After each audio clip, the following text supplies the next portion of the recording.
Hello everyone, welcome to our channel. మేమైతే మా యానివర్సరీకి Kerala trip వెళ్ళామనుకుంటున్నాం ఫ్యామిలీతో. అక్కడ ఏ ప్లేస్ కవర్ చేసామో ఈ వీడియోలో చూద్దాం. ఫస్ట్ అయితే మేము కరీంనగర్ టు వరంగల్ రీచ్ అయిపోయాం. వరంగల్ స్టేషన్లో ట్రైన్ ఎక్కేసాం తిరువనంతపురంకి. 22nd రోజు మార్నింగ్ 6కి అట్లా ట్రైన్ స్టార్ట్ అయిపోయింది. నెక్స్ట్ డే 23rd రోజు మార్నింగ్ కల్లా రీచ్ అయిపోయాం తిరువనంతపురంకి. ట్రైన్లో వన్ డే మొత్తం తినడం, అట్లా మాట్లాడుకోవడము, వ్యూ చూస్తూ ఎంజాయ్ చేయడము అట్లా గడిచిపోయింది. వన్ డే మొత్తం ట్రైన్లోనే ఉండిపోయాం. కాసేపు ఫోన్ చూడడం, అలా అన్నీ ఇంట్లో నుంచే ఫుడ్ తీసుకెళ్ళాము, అవే తినేసాము. ట్రైన్లో ఫుడ్ బాగుండదు అనేసి ఫైనల్గా ఎర్లీ మార్నింగ్ 7కి అలా తిరువనంతపురంకి రీచ్ అయిపోయాం. రీచ్ అయ్యి అక్కడ ఒక రూమ్ తీసుకున్నాం. ఫస్ట్ ఫ్రెష్ అయ్యి టెంపుల్కి వెళ్ళి దర్శనం చేసుకున్నాం. టెంపుల్లో ఫోన్ అలా ఉండదు కాబట్టి జస్ట్ ఫొటోస్ తీసుకున్నాం అంతే. నెక్స్ట్ అక్కడ నుంచి అజ్మాలా బీచ్, శివుని స్టాచ్యూ దగ్గరికి వెళ్ళిపోయాం. అక్కడ వ్యూ మాత్రం చాలా బాగుంటుంది. మీరు వెళ్ళినప్పుడు తప్పకుండా వెళ్ళండి. పెద్ద స్టాచ్యూ, దాని వెనకాలనే బీచ్, వైబ్ అయితే చాలా బాగుంటుంది. అక్కడ నుండి మేము బ్యాక్ వాటర్కి స్టార్ట్ అయిపోయాము. మేము ఇదంతా 2 ఆటోలలో వెళ్ళిపోయాము. మేము మొత్తం ఫ్యామిలీ వచ్చేసాం, 11 మెంబర్స్. సో 2 ఆటోస్ తీసుకొని మాట్లాడుకున్నాం ప్యాకేజ్. మేము ఇక్కడ 2 బోట్స్ తీసుకున్నాం. ఒక దాంట్లో ఫ్యామిలీ ఎక్కేసాం, ఇంకొక దాంట్లో మేము ఎక్కేసాము. బ్యాక్ వాటర్ ఎక్స్పీరియన్స్ మాత్రం చాలా అంటే చాలా బాగుంది. చుట్టూ చెట్లు, మధ్యలో బోట్లో మనం ఉంటాం. వ్యూ మాత్రం చాలా అంటే చాలా బాగుంటుంది. బ్యాక్ వాటర్స్లోనే మనం గోల్డెన్ శాండ్ బీచ్ని కవర్ చేస్తాము. బీచ్లో చాలా బాగా ఎంజాయ్ చేసాము. క్యామెల్ రైడ్ కూడా చేసాము మేము ఇద్దరం కలిసి. అండ్ ఈ బ్యాక్ వాటర్స్లో మ్యాంగ్రూవ్ ఫారెస్ట్, ఇట్లా చాలా ప్లేసెస్ కవర్ చేశారు వాళ్ళు. ఎక్స్పీరియన్స్ మాత్రం చాలా బాగుంటుంది. మీరు చాలా ఎంజాయ్ చేస్తారు. మంచిగా వెదర్ మంచిగా కూల్గా ప్లీజెంట్గా చాలా బాగుంటుంది. మీకు మధ్యలో ఫ్లోటింగ్ రెస్టారెంట్స్, ఫ్లోటింగ్ రిసార్ట్స్ కూడా కనిపిస్తాయి.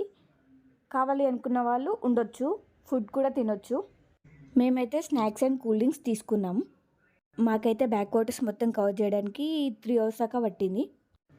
మధ్యలో కొన్ని వ్యూ పాయింట్స్ ఉంటాయి, అవి చూపిస్తూ మాకు ఎక్స్ప్లెయిన్ చేశారు వాటి గురించి. ఎలిఫెంట్ రాక్ని కూడా చూపిస్తారు. ఈవినింగ్ తిరువనంతపురంలో రూమ్ వేకేట్ చేసి మేము వర్కలాకి వెళ్ళిపోయాము. నైట్ అక్కడ రూమ్ తీసుకొని మార్నింగ్ బీచ్కి వెళ్ళిపోయాం. ఆ రోజు మా యానివర్సరీ. ఫస్ట్ బీచ్లో ఒక రీల్ తీసుకున్నాం, కాసేపు అలా ఎంజాయ్ చేసాము. A2లో ఒకటే బీచ్ కవర్ చేసాము అంతే. మళ్ళీ ట్రైన్లో మునార్కి స్టార్ట్ అయిపోయాం మేము. డైరెక్ట్గా ట్రైన్స్ ఉండవు, సో మధ్యలో మళ్ళీ ట్రైన్ దిగి బస్ ఎక్కాము మునార్కి. 3rd డే మార్నింగ్ కల్లా మేము మునార్ రీచ్ అయ్యాము.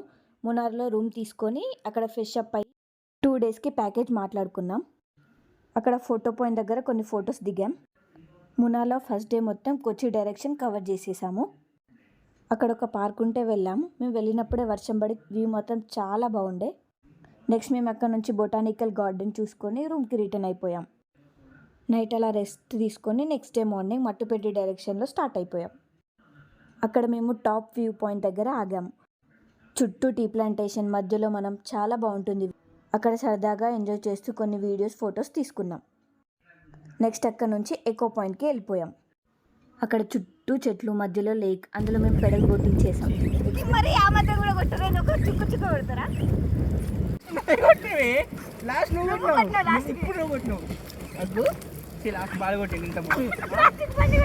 చాలా బాగుండే. ఒకరి మీద ఒకరం వాటర్ కొట్టుకుంటూ కాసేపు ఆడుకున్నాం. వాటర్ కూడా చాలా ఫ్రెష్గా ఉన్నాయి.